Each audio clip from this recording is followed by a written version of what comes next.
श्री शिवाय नमस्तुभ्यं भक्तों। श्री शिव महापुराण सप्तम वायव्य संहिता का 7वां अध्याय शीर्षक है काल महत्व।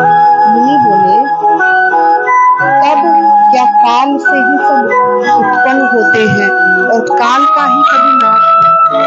हे भगवान, ये आप हमसे कहिए, वही काल कौन सी वस्तु है जिसके वश में सब है और कौन किसके वश में नहीं है?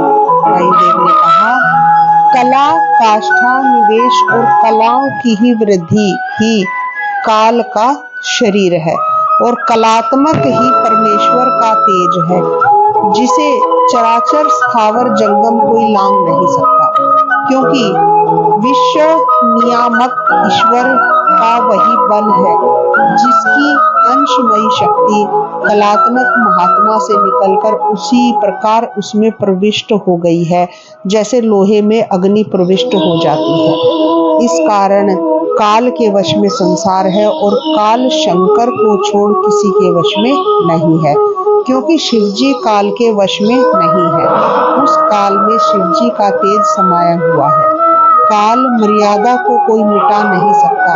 युवा को वृद्ध करना, बलि को निर्बल करना, लक्ष्मीमान को लक्ष्मी विहीन करना, यह सब काल की विचित्र गति है। प्राणी का जन्म मरण काल पर ही निर्भर है।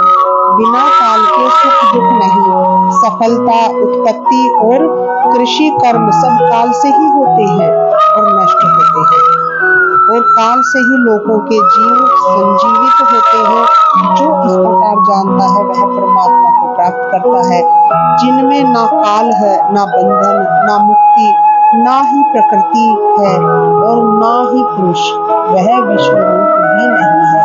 अतएव ऐसे विचित्र रूप शिवजी भगवान परमात्मा शिव के लिए को हमारा नमस्कार है। इस प्रकार श्री शिव महापुराण सप्तम वायव्य संहिता का 7वां अध्याय यही समाप्त होता है। श्री शिवाय नमस्तुभ्यं भक्तों।